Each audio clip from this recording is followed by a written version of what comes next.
Yeah, I grew up in Perth. Myself, I spent 26 years in and out of prisons. I spent 9 years, literally my whole childhood in jail or on the streets. Within a few months, I'm selling 2.5 kilos of meth a day, heaps of guns, drugs, 9mm, 44s, Glocks, dynamite, lots of cash, big factory full of gear. I've got a saying, you can take the prisoner out of prison, but then you've got to get the prisoner out of the prisoner. Prison changes you, not for the better, but for the worse. Young soldier of God, steady march. So my name's Peter Lyndon James. I'm from Perth in Western Australia. Yeah, well, the funny thing about it is, like, I've written 3 different books. First one is Tough Love, and it shows families how to help people caught up in addiction. My second one is my story about how I grew up and the life that I lived, and then when I got nuked, I had a full-on encounter with God, and then I journaled for 10 years, so it includes all my journals of how I come from my whole life and the battle that I had to go through to change and all the stuff that I experienced. And I just started Shalom, which is a rehab for men, women and children. They're probably the largest one in Australia. And I just wrote the story about how that unfolded, and I put the 3 together and made the book. And the third one is how to run a rehab. Especially I went to 16 different schools. I only made grade 6. And for me, trying to work out how to fix people or how to disciple people, using my life experiences and what I've gone through, and I just put it all into a book. I was part of the Matrix my whole life. For me, to the Matrix is like the government system.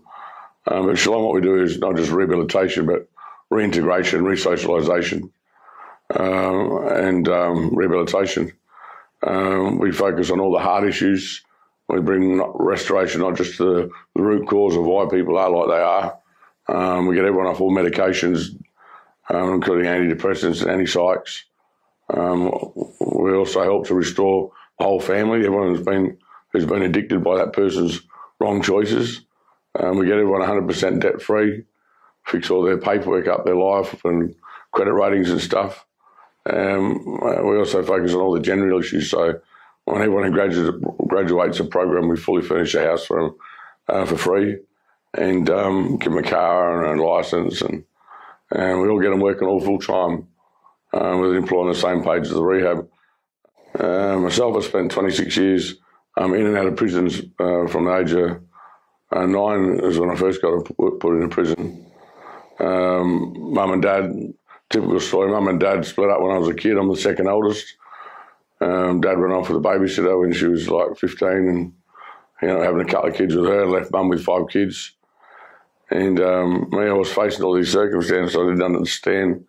My Mum and Dad split up. I just seen Mum throw a pot at Dad's head. I didn't know that he slept with a babysitter. 2 years later, I sort of blamed my mum for driving my dad away, because when my dad left, the whole family started falling apart. Mum turned to the alcohol and men. Our quality of life went downhill. The car was taken away, the stereo, and we started moving around a fair bit. And Mum kept making silly choices and drinking. And with the men, she got one particular fella. She was with him for many years. He was a violent fella. He used to beat the living crap out of her.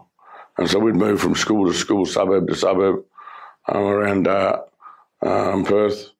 And one on about 3 o'clock in the morning, this bloke was beating the crap out of me mum, and I grabbed my brothers and sisters and hid them underneath the bed. And when all the screaming and the crying stopped, I told them to stay there, and I went out to the lounge room. And I was probably 7, and I went out to the lounge room. I see my mum sitting on the end of the couch like this, and I walked in, coming in sideways, and she was bawling, and she turned her head up sideways, and her face was covered in blood, black eyes, and she had her false teeth in her hand, and she was just crying and shaking with super glue, trying to glue her teeth back together. This bloke used to, you literally could say he'd raped my mum. He'd drag her up the street, just done a lot of bad stuff. My mum was alcoholic and went into rehab, and when she went to rehab, all of us kids got split up. My brothers and sisters went to my grandma, and my older sister went with her best friend, and I tried to stay with Mum. And so they put me in foster families. She came out of rehab, and every time she came out of rehab, she went back to the same bloke they used to beat the crap out of her. Eventually, when she went back to rehab, I think it was the second time, I was 8, and I got put in a foster family again. I didn't want to be in the foster family, and I tried to run away, and they caught me, took me back. Mum got out, and I moved back in with my mum, and moved into a caravan park. She went back to the same bloke that was beating the crap out of her, drinking and all that stuff. But I met a young kid there, and he sort of became my mate. And I remember asking Mum if I could stay over his caravan the night. And so I stayed over his caravan the night. And I woke up at 3 o'clock in the morning, and this some bloke was giving me oral sex. It was my mate's uncle. And I laid there frozen solid, and I had to pretend I was asleep. But I'll tell you what, it was petrifying. This bloke was doing to me. And when I got up in the morning, I walked out of the caravan, and I'm walking back to my mum's van. And I heard a voice. I just felt said, "Tell your mum." And then I heard this other voice said, "No, stuff that she doesn't love you. She loves the bottle more than she loves you." My brain thought about it. I mean, if my mum loved me, that bloke wouldn't have molested me. My dad wouldn't have taken off and dumped me. I mean, I wouldn't have been through all the stuff that I've been through. And I thought, no, she doesn't love me anymore. But that was the day. I remember clear as day. I took away the right for her to speak in my life. As an 8-year-old kid, and I just hated her guts with a passion. And just hated her. I started running away and started rebelling. I was angry. I was full of guilt, shame, fear. And they ended up putting me in a children's home, another one. I'd been to a couple, but they put me in this particular children's home. And again, all I wanted was my mum and my dad. I wanted to be a geek. A geek to me is a normal person, a productive member of society, one that's free from the influence of drugs and substances. You see them, mum and dad, family holidays, one school, fixed group of friends, dad teaching you how to do all the normal stuff, and I never had any of that. And all I wanted was my mum and my dad. Kept running away from these children's homes, sleeping Good Samaritan bins and stuff. I thought Longmore was just like Parkerville Children's Home or Wansley or Waminda or Clontarf, like the other ones I've been through. I didn't know it was a prison. And so I drove to Longmore, it was 11 o'clock at night, I think 11, 12 o'clock at night. I remember pulling up these gates, and they had 6-foot gates, 12-foot high gates with razor wire and all this stuff. And my heart was going like 400 miles an hour. I think this is like the normal one. They took me in the administration block, and they done all the paperwork, and then they took me in the bleaching block, stripped me naked, put nick cream in my hair, crab cream on my nuts, and they chucked me pyjama pants, and they gave me towels, 6 comic books, toilet, toothpaste and soap, and marched me down a row of prison cells. I remember there was about 12 cells to the left, 12 to the right, real low ceilings because of the youth prison. And I tell you, I've never been so scared in all my life. And